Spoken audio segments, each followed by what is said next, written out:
Nos dirigimos primero a un abarrotado condado de Callaghan Courthouse para presenciar el caso notorio de Alex Murdaugh mientras recibe sentencias consecutivas de cadena perpetua por los asesinatos de su esposa Maggie Murdaugh y su hijo Paul Murdaugh. Este es Alex Murdaugh, quien enfrenta un dramático tribunal lleno por la muerte de su esposa Maggie Murdaugh y su hijo Paul Murdaugh. A pesar de sus afirmaciones de inocencia, fue acusado de 2 cargos de asesinato y 2 cargos de uso de un arma durante la comisión de un delito violento. La saga de la familia Murdaugh ha tomado giros asombrosos, resultando en arrestos impactantes en un juicio que cautivó a toda la nación. En el centro de todo está Alex Murdaugh, un abogado de 54 años de una larga línea de líderes legales, quien fue condenado por asesinar a su propia esposa e hijo como parte de su desesperado intento por encubrir sus negocios financieros turbios y su estilo de vida manipulador. Es abrumador y muestra a este hombre como un manipulador astuto, un hombre que se colocó por encima de todos los demás, incluida su familia, un hombre que violó la confianza de muchos, incluidos sus amigos, su familia, sus socios, su profesión, pero sobre todo Maggie y Paul. A pesar de las acusaciones del fiscal y los 2 cargos de asesinato, Murdaugh se mantuvo firme en su narrativa y mantuvo su inocencia. Se dirigió personalmente al tribunal durante el proceso: soy inocente. Nunca lastimaría a mi esposa Maggie y nunca lastimaría a mi hijo Paul. El juez Clifton Newman, al pronunciar la sentencia a Alex Murdaugh por los asesinatos de su esposa e hijo, lo reprendió por su falta de remordimiento durante el juicio. El juez también expresó la disparidad en el castigo para delitos menores, instando a una sentencia indulgente. Te sentencio al Departamento de Correcciones del Estado en cada uno de los cargos de asesinato. En el caso del asesinato de tu esposa Maggie Murdaugh, te sentencio por el resto de tu vida natural. Por el asesinato de Paul Murdaugh, a quien probablemente amas tanto, te sentencio por el resto de tu vida natural. Alex Murdaugh permaneció impasible, con un rostro en blanco y sin remordimientos, mientras era sentenciado a 2 cadenas perpetuas consecutivas por los asesinatos.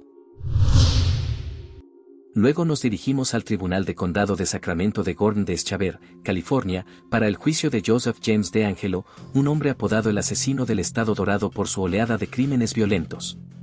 Este es Joseph James DeAngelo, un exoficial de policía que sirvió entre 1973 y 1979 y cometió una serie de crímenes y asesinatos. El hombre de 74 años fue arrestado en 2018 y acusado de 13 asesinatos, múltiples violaciones y robos en toda la región. Durante las declaraciones de impacto de las víctimas, la sala experimentó momentos de profunda tristeza y dolor. Elizabeth Ub, hija de Claude Snelling, cuyo padre fue asesinado por DeAngelo en 1975, compartió su experiencia aterradora. Habló de las acciones heroicas de su padre y del miedo duradero que persiguió a su familia. Mi padre lo atrapó 2 veces espiando por la ventana de mi habitación. Monique, involucrada en enseñar en la escuela nocturna, intentó perseguirlo pero no pudo alcanzarlo. Llevaba una máscara de esquí y apuntaba con un arma hacia mí, diciendo que me llevaría con él y que si hacía algún ruido me mataría. DeAngelo disparó 2 veces, alcanzando a mi padre. Luego apuntó el arma hacia mí mientras yo estaba en el suelo. Mi único pensamiento fue: esto es todo, voy a bajar la cabeza esperando que me mate. Después de que los miembros de la familia tuvieron la oportunidad de compartir sus declaraciones, llegó el turno de DeAngelo.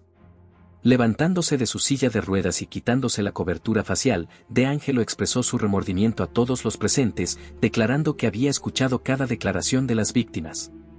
He escuchado todas sus declaraciones, cada una de ellas, y realmente lo siento. Gracias a todos. Sus palabras trajeron una atmósfera sombría a la sala, dejando a algunas personas conmovidas por su disculpa.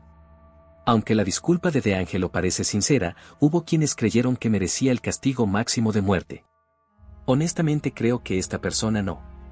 Incluso una persona como esta bestia merecía el castigo máximo de la muerte. Sin embargo, la pena de muerte se había retirado de la mesa a cambio de las declaraciones de culpabilidad de DeAngelo. El fiscal del distrito reconoció a las víctimas y a sus familias, asegurándoles que ahora hay 13 ángeles cuidándolos ese día. Pero para las víctimas cuyas voces les fueron arrebatadas y los miembros de la familia que lamentablemente se quedaron sin tiempo y no pudieron estar aquí hoy, quiero que sepan que hay 13 ángeles observando esto y están con nosotros en este momento. A pesar de la ausencia de la pena de muerte, la familia buscó consuelo en el conocimiento de que DeAngelo pasaría el resto de su vida en prisión pagando por sus crímenes atroces. Lo que más me enoja es que De Angelo pudo vivir una vida normal con su familia todos esos años, mientras mi familia y yo no pudimos estar con mi papá. Estoy muy agradecida de que él pase el resto de su miserable vida en prisión. El tribunal por la presente sentencia al acusado a una sentencia adicional de cadena perpetua sin posibilidad de libertad condicional. Su deseo se hizo realidad cuando Joseph James De Angelo fue sentenciado a cadena perpetua sin posibilidad de libertad condicional. Luego nos dirigimos a un tribunal penal alemán en Frankfurt, Alemania, para el juicio por canibalismo de Armin Meiwes que sacudió a toda la nación. Este es Armin Meiwes, quien es infame por su crimen atroz. Fue juzgado en el tribunal penal alemán y acusado del asesinato y canibalismo de Bernd Jürgen Brands. La sala cayó en un silencio atónito mientras el juez pronunciaba el veredicto. Armin Meiwes, el asesino caníbal alemán, fue condenado a cadena perpetua, revocando su sentencia anterior de 8 años. El caso había puesto a prueba al sistema legal de Alemania, lidiando con la compleja cuestión de los límites del asesinato. El equipo de defensa de Meiwes había luchado por una sentencia más indulgente, argumentando por el asesinato a petición que llevaba una pena máxima de 5 años. El hecho de que Brands hubiera consentido su propio asesinato y consumo formaba la base de su argumento durante el juicio. Surgieron detalles escalofriantes. Brands había respondido voluntariamente al anuncio en línea de Meiwes buscando una víctima. El encuentro macabro tuvo lugar en la casa de Meiwes, donde procedió a cortarle el pene a Brands y compartirlo como su última comida. El shock y la repulsión se extendieron entre los presentes en la sala mientras se relataban estas cuentas perturbadoras. El tribunal estaba en silencio mientras se mostraban fragmentos del video que documentaba el evento macabro. La naturaleza gráfica de la evidencia dejó a muchos visiblemente conmocionados. La magnitud de sus acciones dejó un profundo sentido de horror e incredulidad en la sala. Los psiquiatras testificaron asegurando al tribunal que, a pesar de su profunda fascinación por el canibalismo desde su juventud, Meiwes estaba psicológicamente sano. Esta revelación envió escalofríos por la espalda de los presentes, luchando por comprender la mente de un hombre que podía cometer actos tan indecibles.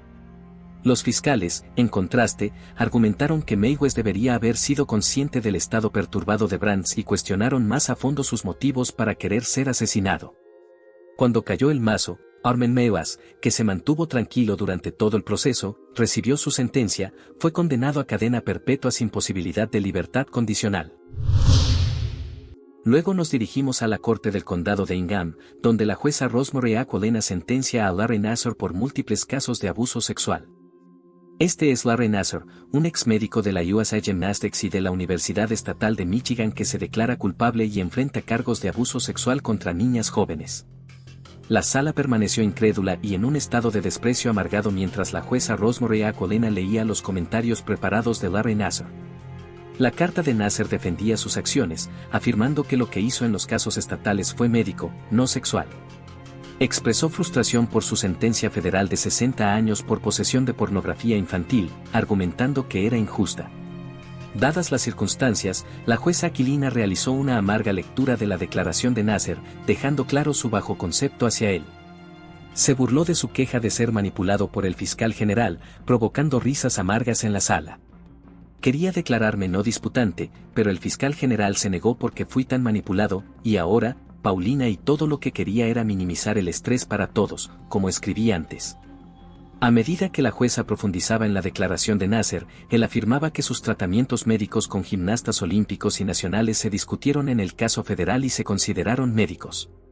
Acusó a los medios de comunicación y a la FBI de buscar atención y recompensa financiera. Era un buen médico porque mis tratamientos lo eran, y aquellos pacientes que ahora hablan fueron los mismos que elogiaron y volvieron una y otra vez y recomendaron a familiares y amigos que me vieran. Los medios los convencieron de que todo lo que hice estaba mal, así que sienten que rompí su confianza. Después de desechar la declaración de Nassar, la jueza preguntó si quería retirar su declaración de culpabilidad. ¿Te gustaría retirar tu declaración de culpabilidad? No, tienes razón, porque eres culpable, ¿no es así? ¿Eres culpable, señor? ¿Lo eres? Dije que podría ser exactamente.